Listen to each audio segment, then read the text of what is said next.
Nakakaawa ang mga obstructionist na tulad ng isang senadora. Nagre-rely, gumagamit ng fake news para makapanira lamang.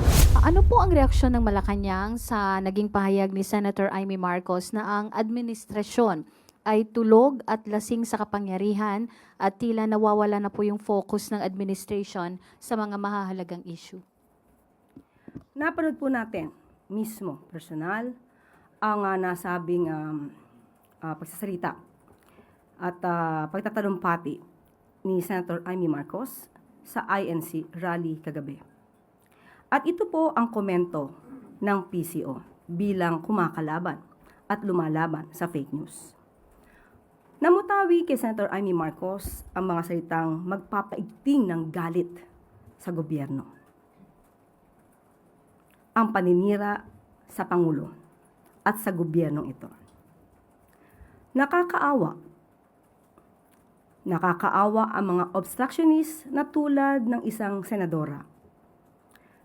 Nagre-rely, gumagamit ng fake news para makapanira lamang at para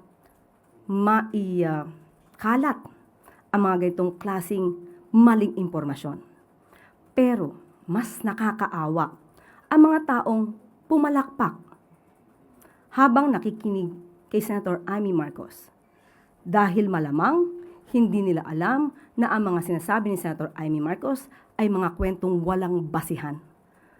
Nakakaawa dahil malamang ay hindi nila alam na sila ay ginagawa lamang mangmang. Sinabi natin na nadinig natin ang kanyang mga sinabi.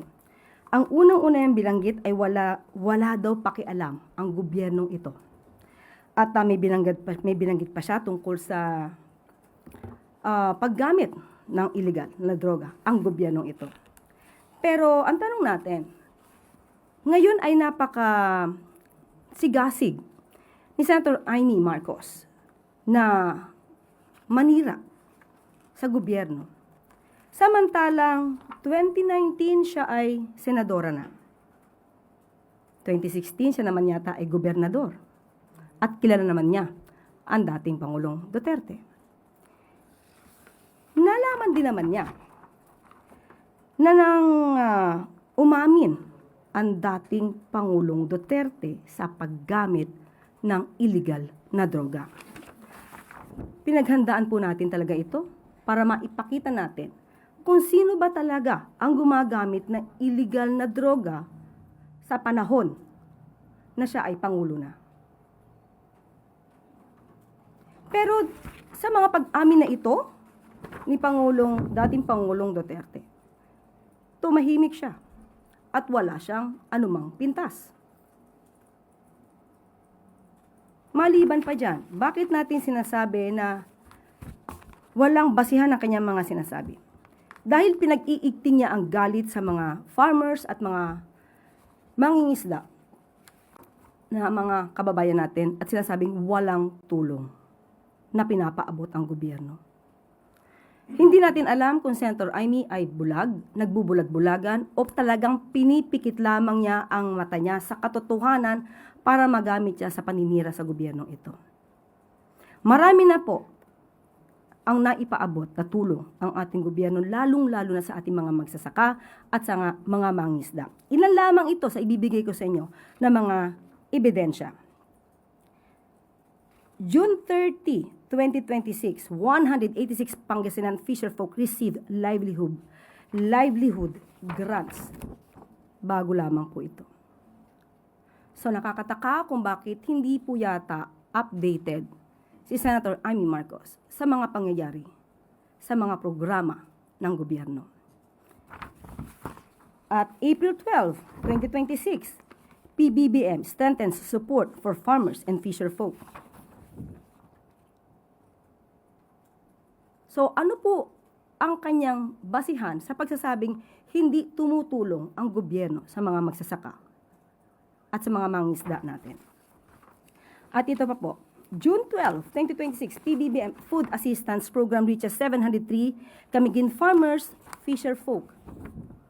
So hindi po ba mas nakakaawa ang mga taong nakikinig sa kanya? Dahil kung hindi magkakaroon ng pagsusuri ang mga nakikinig ay talagang mananatili silang mangmang sa katotohanan. At meron pa po siyang nasabi patungkol sa nagkukunwaring hindi nakikita ang sambuntong na ebidensya ang dose-dose ng testigo. Itong baha at flood control na lulunod sa atin lahat. 2019, naging senadora si Senator Amy Marcos. 2020, uulitin natin. Umamin si dating Pangulong Duterte na marami siyang ghost projects. 2018, nagsabi si Congressman Andaya na maraming flood control projects na hindi maayos. Nasaan siya? Nagpa-imbestiga ba siya? So, ang nakaka lamang, bakit nung panahon kaya ni dating Pangulong Duterte, siya ay nanahimik? At ngayon lamang siya nag-iingay habang ang kanyang kapatid, si Pangulong Marcos Jr., ay masigasig na mapanagot ang dapat na mapanagot.